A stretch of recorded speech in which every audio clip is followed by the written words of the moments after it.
y cuando finalice don Fernando García de Cortázar. ¿Ahora? Sí. Pues procederemos a la clausura del acto con la presencia del excelentísimo alcalde, don José Luis López Ballesteros. Bueno, pues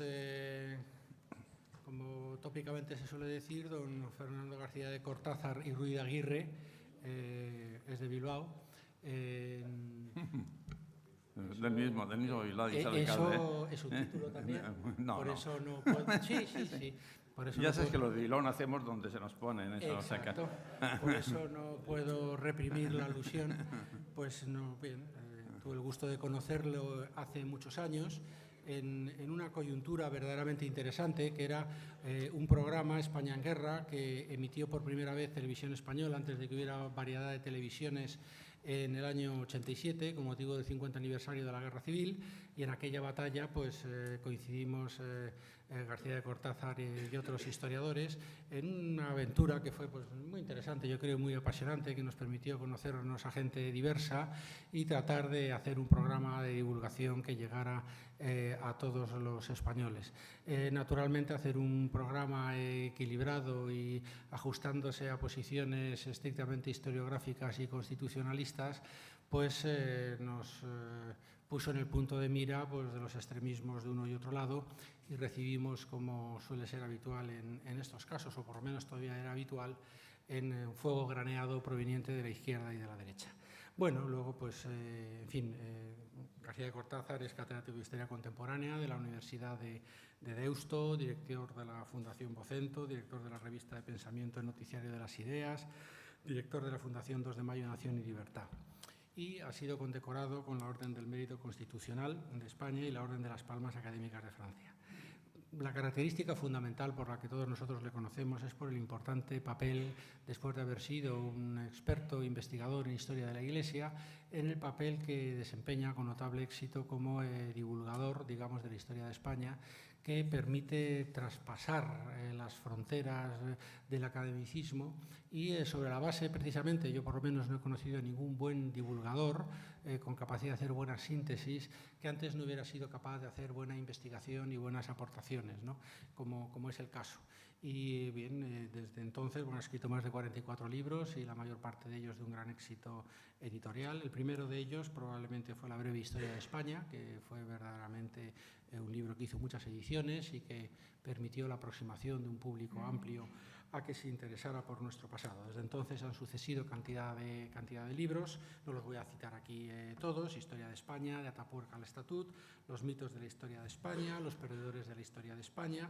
y han de alguna manera culminado, aunque nunca se sabe porque siempre está con el penúltimo libro, su obra, pues Historia de España desde el arte, que ha sido merecido, como todos ustedes saben, el Premio Nacional de Historia 2007 o 2006.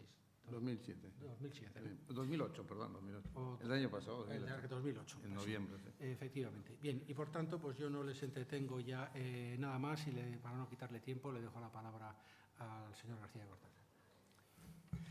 Muy buenas tardes. Uno tendría la querencia, en su condición de clérigo y de profesor, del púlpito o del ambón, pero como no hay, me contento con este micrófono que está aquí, a través del cual quiero agradecerles vivamente que estén ustedes presentes aquí en un viernes a las 6 de la tarde, lo cual es ya una hazaña, sobre todo cuando el sol ya maravilloso de la primavera nos invita a otro tipo de actividades. Agradezco también a las autoridades y al propio alcalde, amigo, que normalmente, y aprovecho también para que invitar, que él con su testimonio invite a otros alcaldes a este tipo de acto. Normalmente ni los alcaldes ni los embajadores jamás van a conferencias, quitando, yo pienso que hay excepciones como la que le honra al alcalde de Tarragona, puesto que yo muchas veces en conferencias en el extranjero yo pienso en una conferencia, no sé, encargada por el embajador, ¿qué función más importante tendrá que hacer? Que probablemente que difundir la historia de España, la cultura de España,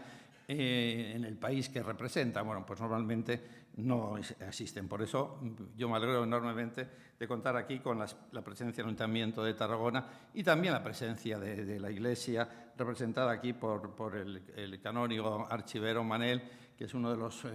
factores de este congreso, con Alberto Reig Tapia y con mi querido amigo José Sánchez Cervelló. De este modelo, yo creo, de congreso, yo me he acercado fundamentalmente, como han visto ustedes, al programa, pero me ha servido la pregunta que me acaba de hacer un periodista para ordenar mis ideas sobre el congreso. Entonces, por eso las digo, que no se suele dar este congreso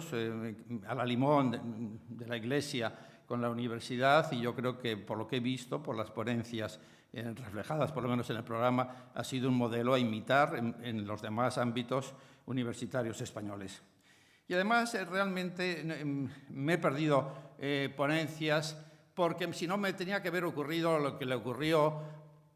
en plena Edad Media, le ocurrió a Santo Tomás y a San Buenaventura. Como saben ustedes, cuando Urbano IV creó la fiesta del Corpus Christi,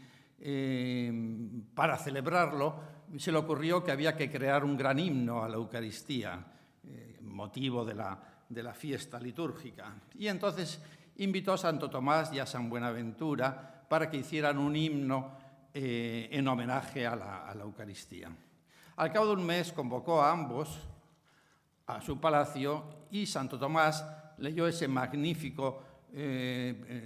Pange lingua gloriosi corporis mysterium tantum errata, que ustedes conocen en su versión normal o la versión pop también, que en los años 70 interpretaba Mocedades. Y al oír el magnífico discurso, San Buenaventura rompió los papeles. Yo, si hubiera escuchado las ponencias inmediatamente anteriores y otras, también hubiera tenido que romper los papeles, y claro, yo también tenía que justificar aquí ante Alberto y ante José y ante Manel, pues mi presentación. Yo suelo decir y suelo enlazar un poco cualquier reflexión de historia con un cierto método, con una cierta metodología, que yo la suelo cifrar en dos flashes que yo voy a compartir con ustedes. El primer flash, ya los que me conocen probablemente hasta me lo habrán visto escrito, es ese en el cual yo presento a un chino que montó una escuela muy importante para cazar y matar dragones. Y la escuela se le llenó de alumnos que ávidamente seguían las clases en las que se explicaba la destreza que había que tener el cazador de dragones y cómo se cazaba, el proceso para la caza, captura de los dragones. Y se le llenó la clase con un público muy enfervorizado y con gran éxito, diríamos, de público y crítica, hasta que el alumno brillante de la primera fila, hoy sin lugar a dudas, y no es por captatio benevolencia del público femenino, habrá que decir la alumna brillante de la primera fila, porque por lo menos en mi universidad, en las carreras más prestigiosas como empresariales y derecho con mezcla de economía, etcétera, hemos puesto la cuota masculina para asegurar un poco la especie, porque del bachiller nos venían los expedientes femeninos pues que arrasaban. Entonces, pues que por lo menos para que hubiera casi como una muestra, pues hemos aceptado algunos varones. Entonces, la alumna brillante de la primera fila se levantó y dijo: mire, señor profesor, estamos encantados con sus clases son de una amenidad enorme, pero, no sé, nos gustaría saber para qué sirven la caza y muerte de dragones si los dragones no existen. Y entonces el profesor, demostrando un cierto cinismo corporativo, que también lo tenemos, de los que ocupamos cátedras, etcétera, pues dijo: mire, señorita, no se preocupe, porque cuando usted salga de aquí, llevará bajo el brazo un título con el cual pondrá otra escuela donde a otros alumnos les enseñará cómo se cazan y matan dragones. El problema es que probablemente ya no tenemos esos alumnos, a pesar de que los inmigrantes son muy feraces y están nivelando, diríamos, los huecos que dejaban los nativos a la hora de parir. Y nos encontramos con esos problemas, por lo cual habría que buscarle, y ya se le está buscando, otras funciones a la historia que la de meros reproductores de lo que Napoleón hacía o de lo que le hacía el obispo de Tarragona en el año 36. Es decir, la historia tiene que servir para algo. Y yo he insistido que la historia sirve para mejorar el presente y para transmitir la utopía, el deseo de cambio y mejora que no es la utopía en el sentido del 16, de Tomás Moro, Campanella, sino que es una especie de metáfora del deseo de mejora, del deseo de transmitir el cambio, etcétera, etcétera. Entonces la historia debe servir para eso. Y es claro que este congreso, que a mí me toca humildemente clausurar con el alcalde, pues cumple estupendamente esta misión, porque además la cumple después diríamos, de refriegas más que la propia universidad hace la prensa. Cuando a mí el periodista me preguntaba si efectivamente la universidad está muy sectaria, muy enfrentada, yo digo que yo creo que no tanto, y que la historiografía española es una magnífica historiografía. Otra cosa es lo que, en definitiva, como arma arrojadiza, como instrumento de batalla, se puede emplear de lo que la historia percibe. Y segundo flash, que también les voy a repetir ahora, es el siguiente, bien conocido por parte de ustedes, que es el año, pues pongamos, finales de los años 50, comienzo de los 60 del siglo pasado, dos grandes historiadores, de don Claudio Sánchez Albornoz y don Américo Castro, consultaban los fondos de una biblioteca universitaria del sur de California. Como saben ustedes, los dos eran liberales, los dos eran republicanos, los dos habían sufrido la guerra civil, los dos eran exiliados. O sea, sí estaban en la misma, llamaríamos, trinchera. Y dos estudiantes americanos observan que ambos historiadores se niegan la palabra, se dan la espalda, no se facilitan el trabajo uno al otro. Y, entre paréntesis, yo les digo, como saben ustedes, había habido una polémica enorme entre ellos en los cuales se habían insultado ambos a propósito de lo que llamaríamos el ser o el origen de España. Uno insistiendo más en la mezcla, mestizaje, conjunción de las tres grandes tradiciones del libro, judíos, musulmanes y cristianos, y otro insistiendo más, diríamos, don Claudio, en la raíz romano-oda, cristiana, castellana del origen de España. Habían protagonizado un enorme enfrentamiento que les llevaba a esa situación. Bueno, entonces el listillo americano que los ve, que no se saludan, dijo, mire estos dos grandes historiadores que no se saludan, y dijo, no, esto es por la guerra civil. No, y el otro le dijo claramente, no, mira, no es por la guerra civil, es por los reyes godos, es por la Edad Media. Es decir, es que en España también nos peleamos o por los reyes godos o por la Edad Media, y no hay más que ver lo que perduran, por ejemplo, como dicterios, incluso palabras como franquista. Franco ha muerto hace 35 años, incluso en el vocabulario político actual se emplea la palabra franquista, o, por supuesto, en determinados estatutos o en determinados preámbulos o anteproyectos también se alude a situaciones bien pasadas, porque la historia está muy presente y la historia condiciona a nuestro presente. Es decir, no sé si nos preocuparía, no sé si fue Bamba el que se comió al oso o el oso a Bamba, pero en realidad en un momento en que la historia, y nos puede enorgullecer a los historiadores, está viviendo un gran momento en España, en sus distintos soportes, algunos pues ya un pelín criticables o mucho criticables, pues es bueno que dejar las cosas en su sitio. Y por eso creo que es claro que un congreso como este sobre la Iglesia y la guerra civil viene a situar una polémica que sigue honda en la historia y que sigue honda en la actualidad española, porque todos los temas religiosos impresionan, y todos los temas religiosos, a pesar de que la sociedad es una sociedad muchísimo más laica que, por supuesto, que hace 30 o 40 años, y que algunas sociedades, como por ejemplo yo creo que la italiana, pero así todo realmente el tema religioso suscita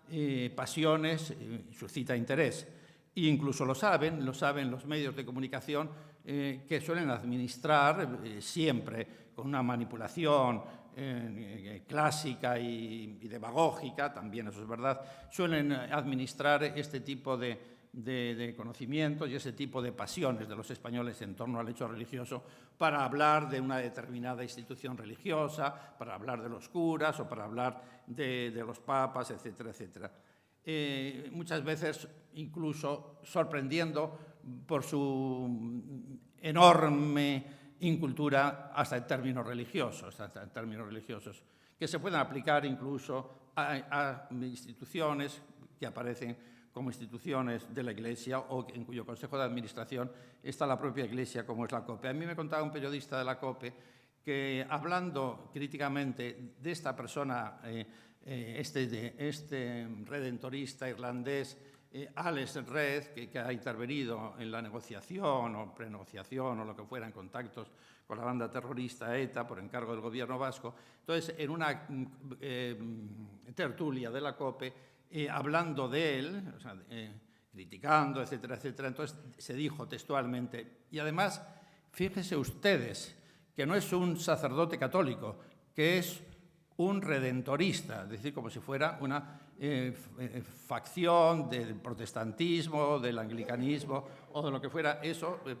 Entonces, efectivamente, recupero la idea diciendo que este congreso realmente nos sirve también para poner las cosas, e incluso para hablar con naturalidad de la Iglesia, como venimos hablando algunos, que hemos hecho historia de la Iglesia desde la propia institución, pero siempre pues, con ese espíritu crítico que la propia formación universitaria nos da. Como saben ustedes, hablar de la guerra civil exclusivamente en términos de contienda religiosa es una verdad a media. Eso es claro que no es así.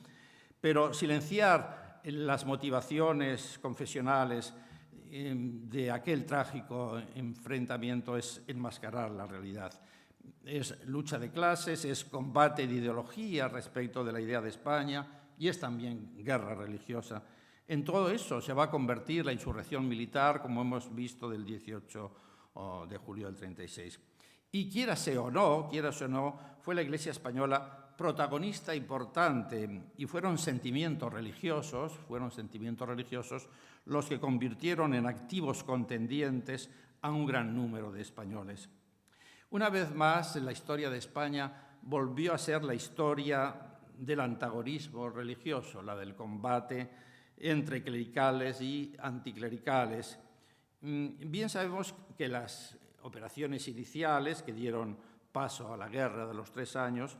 poco tenían que ver con sentimientos religiosos o con estos designios, pero el desbordamiento de los objetivos primeros tomaría cuerpo en el río revuelto de la conmoción religiosa de un país al cual pues, realmente se le obliga a tomar partido ya desde los primeros meses. Han pasado 70 años del final de la contienda y también insisto que todavía la Iglesia española sigue suscitando opiniones encontradas respecto de su participación en la guerra civil.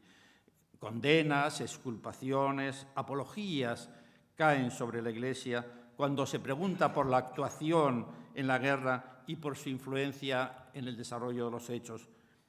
Para muchos españoles, la herida de la guerra continúa sangrando. Yo creo que todavía continúa sangrando, gente mayor o gente mayor que ha conseguido contaminar a las generaciones más jóvenes de eso, pues continúa sangrando por el lado de la Iglesia. Y por qué no decirlo, y sangra periódicamente cuando Roma coloca en los altares a eclesiásticos sacrificados a lo largo del trienio. Es un momento en que la gente también se pregunta, más allá diríamos, del sacrificio enorme y de la justicia que puedan tener estas canonizaciones, de poner como ejemplo a gente que probablemente lo fue, pues siempre suscita preguntas, dudas, etcétera, etcétera. ¿Y por qué? Porque realmente todavía nos cuesta salir de este largo y hondo compromiso que la Iglesia ha tenido con el Estado y que produce tantos reflejos condicionados en una situación ya completamente distinta, que es la que a partir de 1978 tenemos los españoles. Por otro lado, la pervivencia de la guerra y enseguida lo vamos a decir, la Iglesia ha perdido mucha sangre y la sangre conmociona y conmociona durante muchos años. La pervivencia de la contienda de 1936 fue tan aguda en el seno de la Iglesia de la España de Franco que un obispo, como Antonio Montero, ha reconocido que dentro de la institución eclesiástica él piensa, yo también pienso con él, que es mucho más honda la línea divisoria de la guerra civil que la que el propio Concilio Vaticano II marcaría, ¿no? De tal forma que incluso la propia actitud de muchos obispos respecto al concilio está marcada por su mayor o menor adhesión al franquismo, con lo que esto supone también de enlazar con la guerra civil. A la luz de las investigaciones, por mucho que digamos,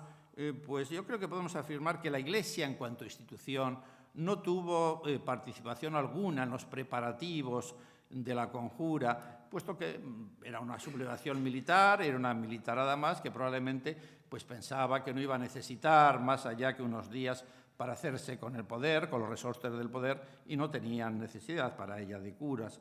Y conocida, por otro lado, tampoco hay que olvidar, conocida la propensión antirrepublicana de la Iglesia española y sus malas relaciones con el régimen de 1931-36, podía pensarse que la jerarquía católica hubiera alentado pues, los planes conspiratorios que trajeron la guerra civil. Sin embargo, yo creo que no fue así, efectivamente, como se ve desde el primer momento y como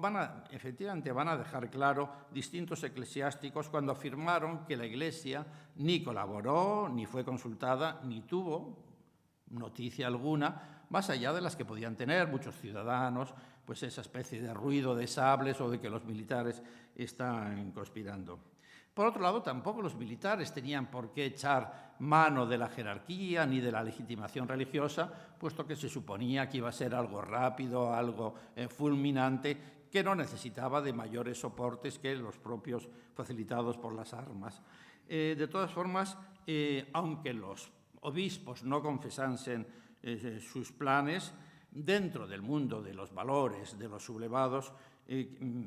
también está claro que aspiraban a restaurar pues, ese respeto a la Iglesia, que sin duda la Iglesia, se podía entender, iba a estar cercana a los rectores de la nueva configuración o el nuevo orden social. Sí tenemos constancia que católicos destacados,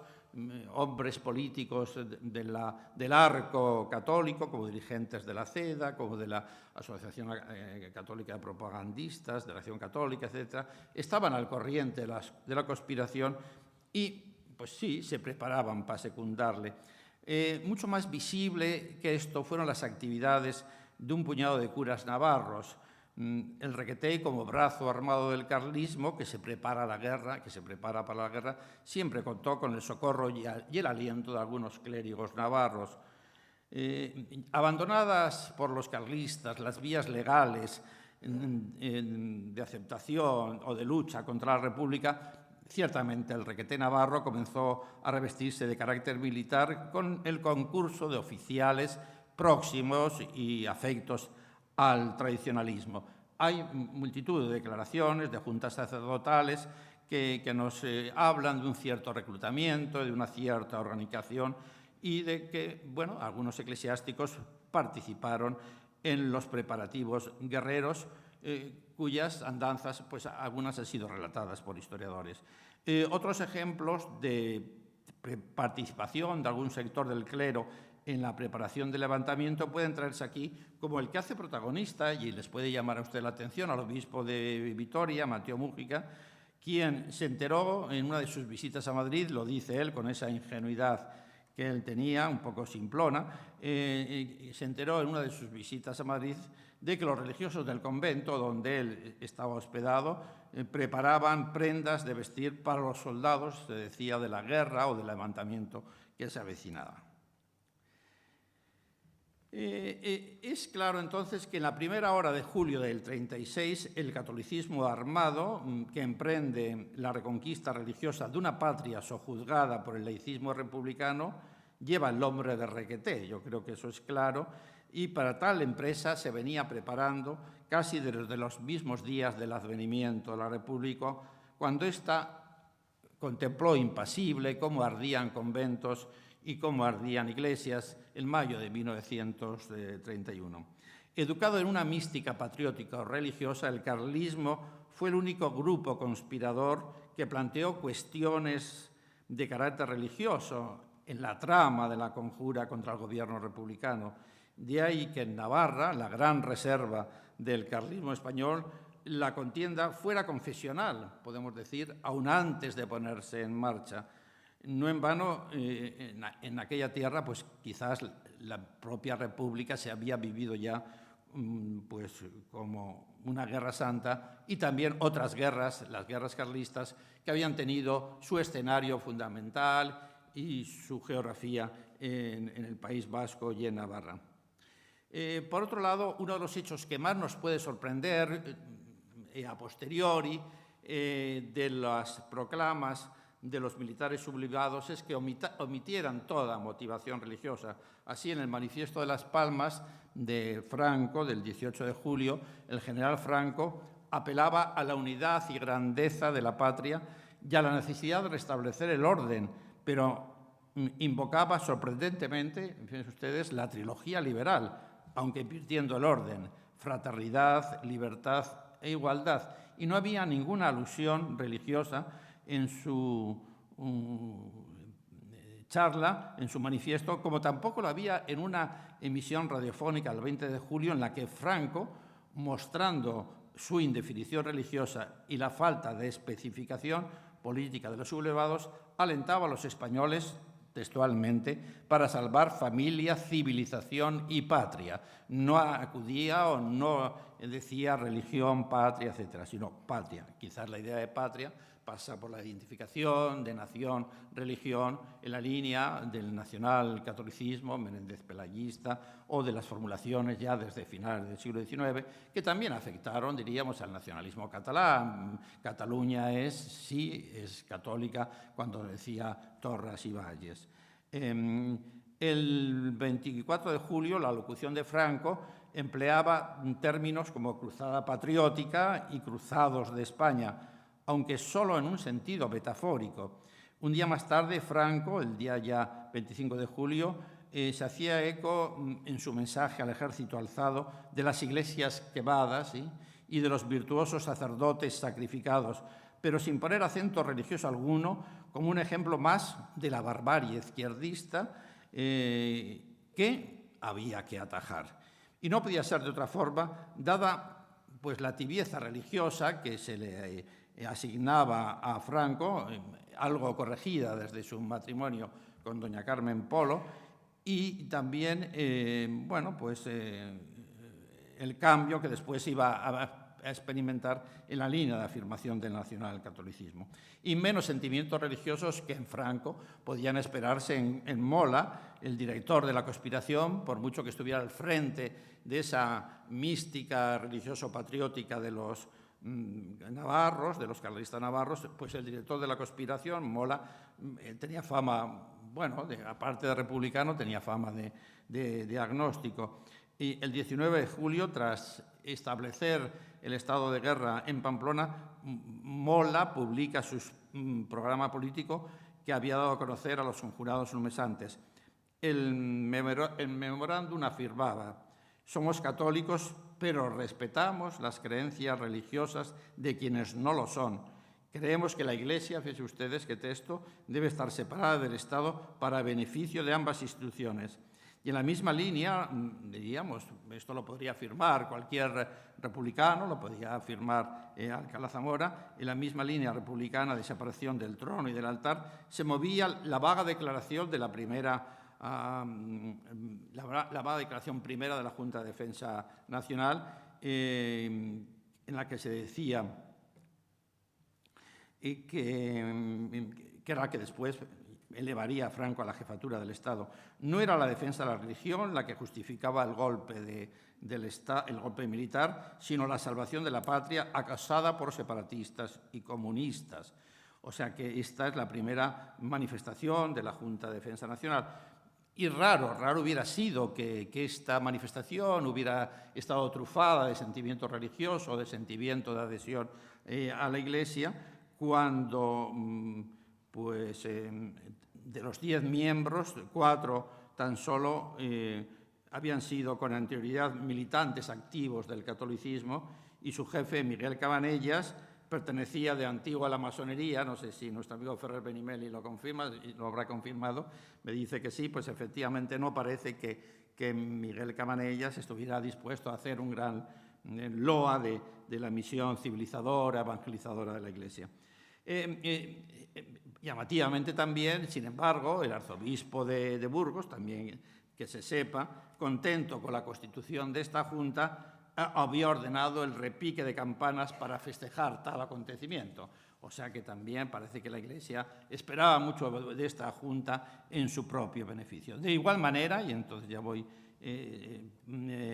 pasando a los sectores más o menos que están dentro de lo que ya se llamaría un movimiento nacional, de igual manera los falangistas, y esto ya es más claro, tampoco se caracterizaban ni por su espíritu religioso ni por su especial querencia de la Iglesia. Lejos del nacional catolicismo que los vencedores iban a imponer a partir de su victoria, José Antonio Primo de Rivera declaraba unos días antes de la sublevación su apuesta por la tolerancia religiosa como algo ineludible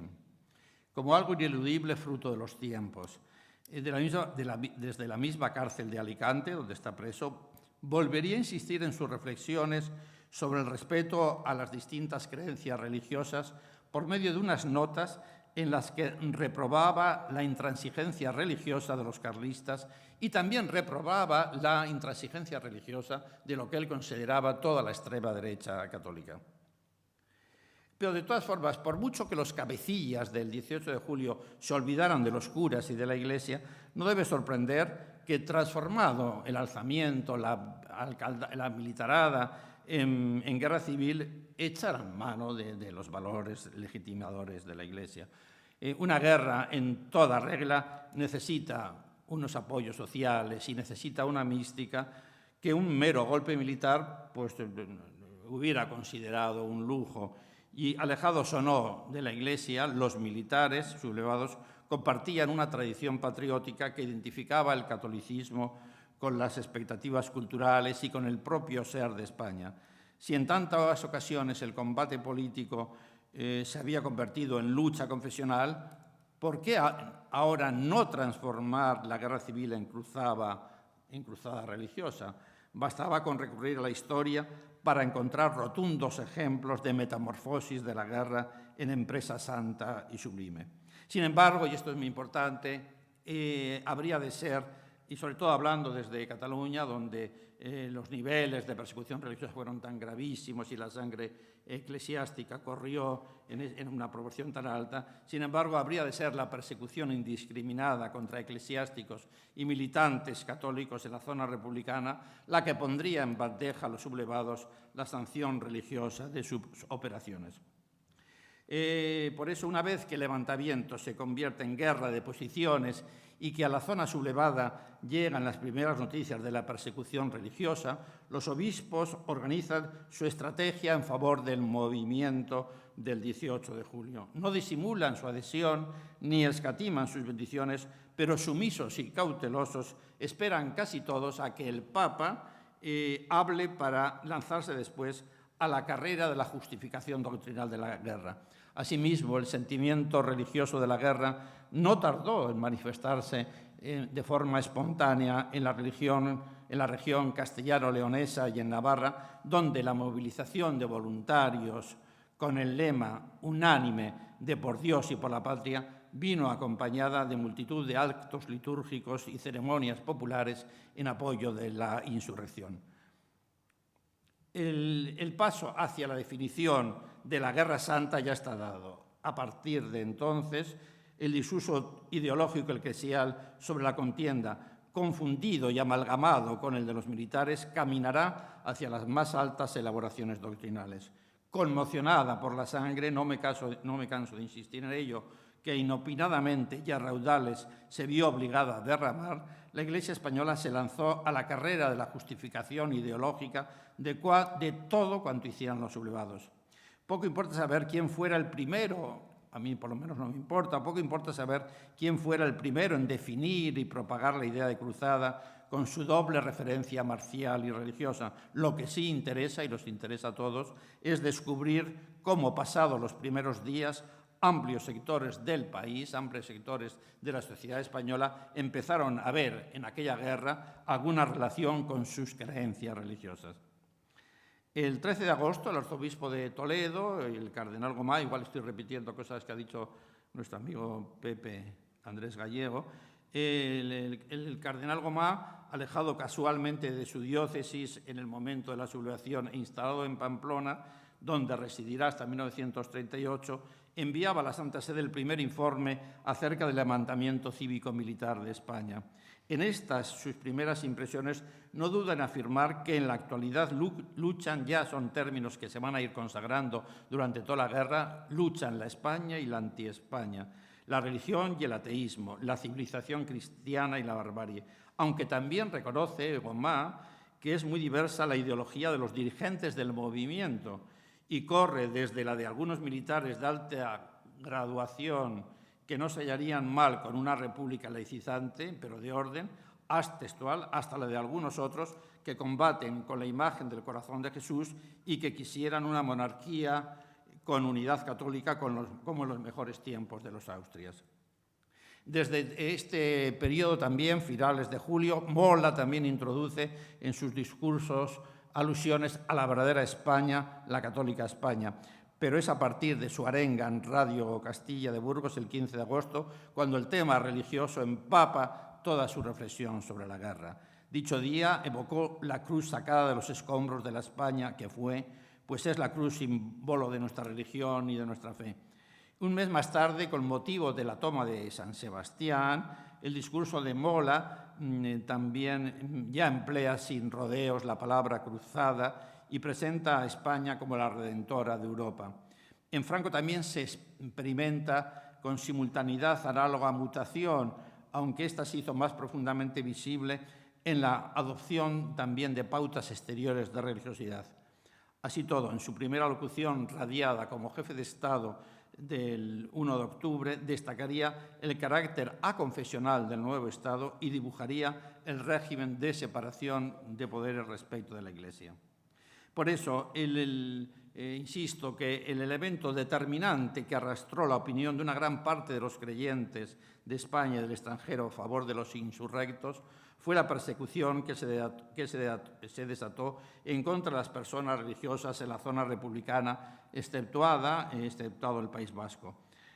Durante los primeros meses de la guerra, bastaba con que alguien fuera identificado como eclesiástico o militante católico para que fuera ejecutado sin proceso alguno. Proceder a la eliminación de elementos contrarrevolucionarios como falangistas, tradicionalistas o simplemente gente de derechas era algo que dentro de los horrores de una guerra civil suponía, perdonen la expresión, podía suponer una reacción natural, incubada en odios profundos de generaciones, pero el holocausto indiscriminado de sacerdotes y religiosos por el hecho de serlo, o de militantes cristianos por figurar, es uno de tantos ejemplos aducidos en la lista de una peregrinación a Montserrat, proporcionó a la Iglesia una inesperadísima aureola de mártir. Y algo más significativo, confirió un principio de legitimidad a los sublevados que, condenando este ataque sistemático de sus enemigos contra la religión, aparecían incluso a los ojos de Europa y del mundo como defensores de los valores de la civilización occidental y de la civilización cristiana. Con el comienzo de las hostilidades por la España republicana, corre el rumor de que los curas disparaban contra el pueblo desde los campanarios de las iglesias. Eso no fue verdad, pero hubo quienes lo creyeron. los mismos que repetían viejas historias sobre los caramelos envenenados, las orgías sexuales de los curas con las monjas, las matanzas y los envenenamientos de las aguas en las plazas de Madrid en el 19. Por eso yo creo que hay que relacionar siempre esta persecución religiosa con un fenómeno de larga duración en la historia de España, que es la del anticlericalismo. Solo que aquí reviste una expresión de sangre, etcétera, como también en otros momentos, pero de una proporción y de un número, diríamos, sobrecogedor. Porque esta historia del anticlericalismo, que todavía probablemente está pendiente de hacer una gran historia del anticlericalismo de los 1000 años, o desde las coplas castellanas del siglo XII, XIII, o los claustros o los coros de las catedrales, donde los obispos muchas veces aparecen pintados por los canteros o esculpidos por los canteres en el infierno, etc. Todo este anticlericalismo menudo, etcétera, que recorre y que da, diríamos, razón de un exceso de protagonismo de la Iglesia, pues aquí va a tener esta versión sangrienta que sobrecoge y sin la cual no se puede, diríamos, explicar la participación y la identificación ideológica y emocional de muchos españoles con uno de los bandos. Por otro lado, creo que es claro que en este caldo de cultivo de un burdo anticlericalismo se pone en marcha la persecución más sangrienta que sufrida por la Iglesia Universal en toda su existencia. Es decir, no hay una persecución tan importante desde la época del Bajo Imperio contra los cristianos que esta, que pues, puede precipitar esas miles y miles de víctimas, 7.000, 7.000 y pico, lo que fuera. Respondiendo a una constante de la historia liberal de España, las primeras víctimas masivas del furor desencadenado en la zona republicana fueron los miembros del estamento eclesiástico. En el mismo día 18 de julio, cuando el gobierno republicano trataba de asegurar la normalidad ciudadana, quitando importancia a las noticias procedentes de África, el incendio de 5 templos y conventos en Madrid parecía presagiar la guerra civil. Adueñados de la calle, los elementos incontrolados y las milicias populares arremetieron con todo lo relacionado con la Iglesia Católica, ya fuesen personas u edificios. Esto es llamativo que en los momentos en que ocurre esto, o un intento de pronunciamiento, o un, diríamos, progreso de la Revolución Liberal, siempre pasa, como hemos dicho, por la ejecución, por las matanzas de frailes o por la quema de conventos, con una excepción admirable y que hemos vivido nosotros. A la muerte de Franco, cuando se produce ya esta liberalización de España, quizás porque la Iglesia ha cambiado ya a partir de los años 60 de su itinerario y los clérigos jóvenes con las encíclicas sociales de los papas reivindican su condición, diríamos, de críticos de la dictadura, no ocurre lo mismo. Es decir, a partir del 75,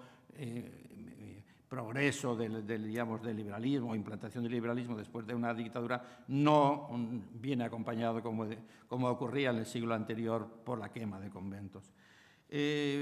Como símbolo trágico de esta matanza, podemos decir el Día de Santiago, donde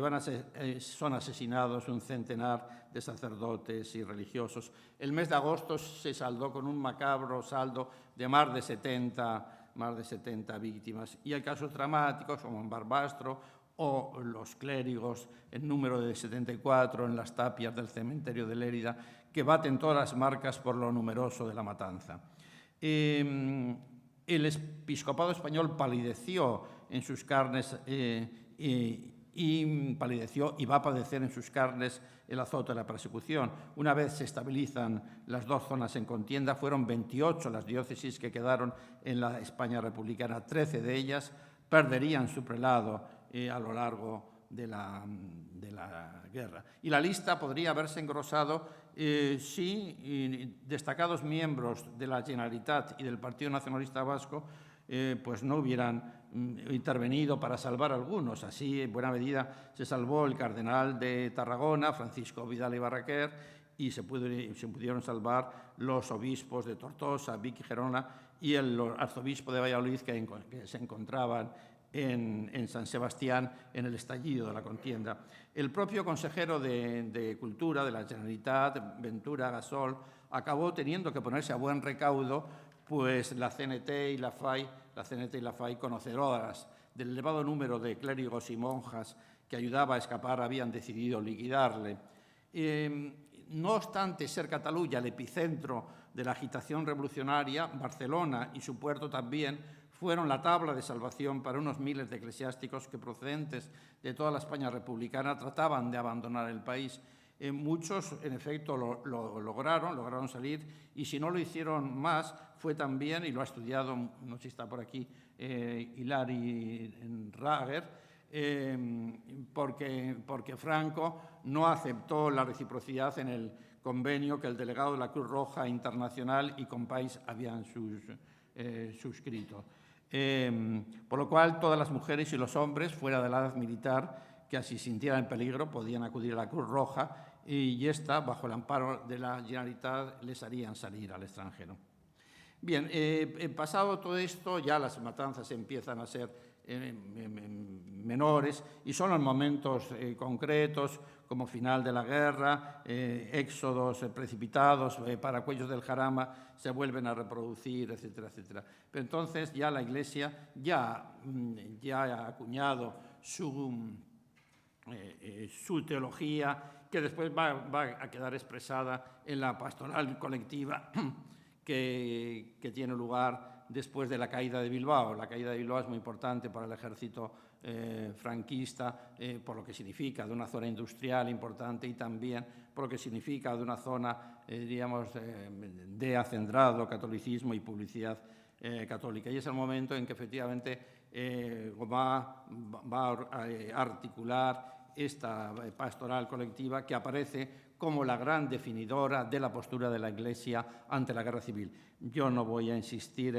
ni en el léxico de la pastoral, muy estudiado por otro lado, tienen ustedes numerosos libros en los cuales ni incluso se habla de la palabra cruzada, ni tampoco se les da un cheque en blanco a los ganadores, a los posibles ganadores, pero sí, efectivamente, en buena medida se ponen las bases de lo que podríamos llamar una teología bélica que la Iglesia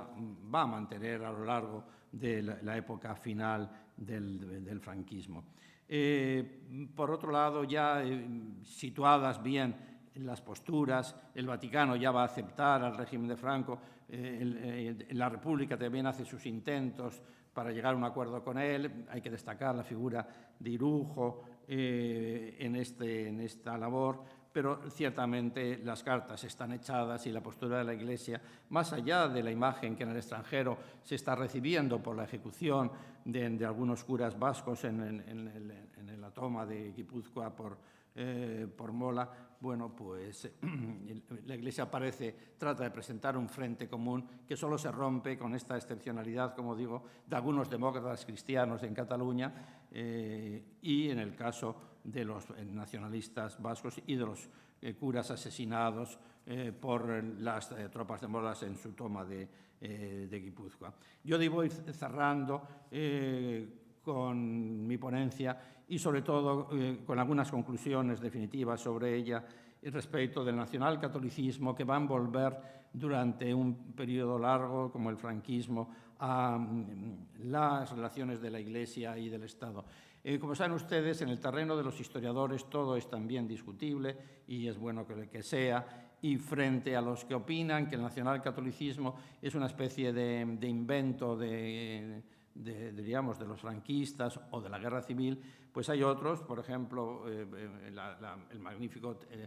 tesis, libro que yo prologué de Botti, del historiador italiano Botti, Cielo y Dinero, que dice que el nacionalcatolicismo es anterior, diríamos, a la propia guerra civil, y que se emplea, diríamos, como justificación también de la actitud de la Iglesia. Sí, la España como nación tiene que identificarse con el catolicismo, hay que hacer todo para curar a un cuerpo enfermo, como era el cuerpo enfermo de la República, que no se identificaba con el catolicismo. Entonces, realmente, a partir de entonces, la Iglesia española va a vivir un matrimonio, no sé si ahora sirve ya la metáfora, antes los matrimonios eran expresión de la unión, yo no sé si ahora ya hay que emplear otro término, una enorme alianza entre la Iglesia y el poder y una enorme, diríamos, supeditación de la Iglesia a los intereses políticos del régimen franquista. Esto que ha sido, que se ha llamado nacionalcatolicismo, yo creo que hay que extenderlo también a otros nacionalismos, de tal forma que el nacionalcatolicismo se da en otros nacionalismos y sobre todo yo pienso que se da actualmente en el que yo creo que la Iglesia ya no juega a un nacionalcatolicismo más allá de algunas conductas concretas o de un intento, diríamos, de refrotar las mayorías católicas en las narices de los no creyentes, como ocurre a veces con determinadas manifestaciones, pero yo entiendo que no es un peligro, ya entendería yo el que amenaza a la Iglesia nacional catolicismo, es decir, esa identificación de que para ser español hay que ser católico, que, insisto yo, que procede de una tradición ya del siglo XIX que busca sus raíces en los orígenes de la nación española. Y lo que es llamativo es que está muy presente también en el discurso de los historiadores sobre la idea de nación, con motivo del 2 de mayo, en esta fundación que yo dirijo, 2 de mayo Nación y Libertad, yo me encontré con un artículo realmente, a mi entender, reprobable, es decir, nos crecen los enanos también a los que hablamos de nación con un sentido liberal, puesto que en un periódico de prestigio y un escritor que trata de ocupar el puesto del intelectual católico, que debe ser un puesto que está vacante después de la muerte de Julián Marías o de quien fuera, bueno, pues escribió un artículo llamándonos mamporreros de la izquierda a los que tratábamos de hablar del 2 de mayo como la aparición de una nación de ciudadanos, como el comienzo de una España que va a asumir los derechos y libertades individuales, puesto que, según esta teoría, la nación habría nacido en Recaredo. Y todas estas ideas todavía están presentes y hay entrevistas en las que todavía te preguntan si la nación española no nació en el quinto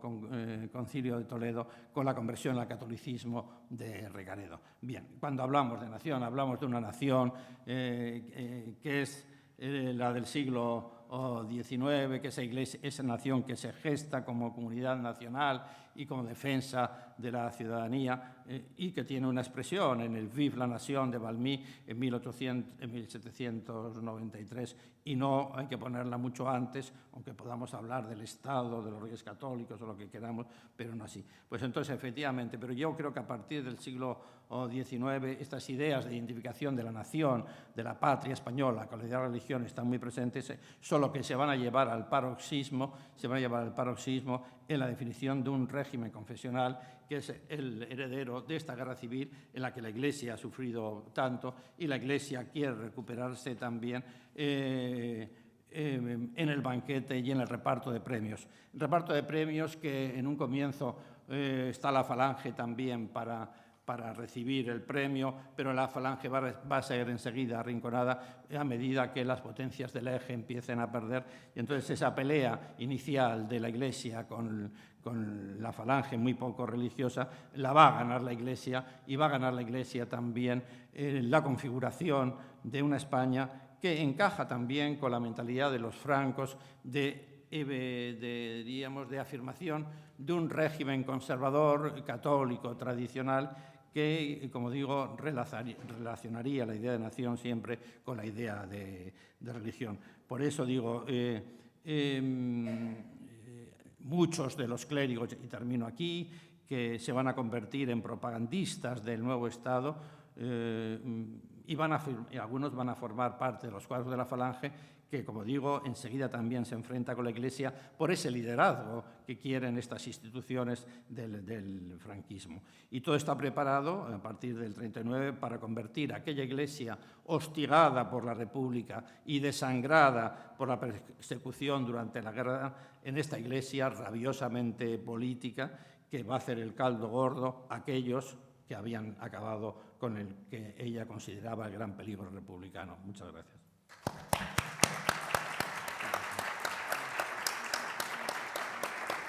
Bueno, pues muchas gracias al profesor Fernando García de Cortázar por esta perspectiva general que nos ha trazado en su conferencia, y a continuación procedemos a la clausura del Congreso. Señor alcalde.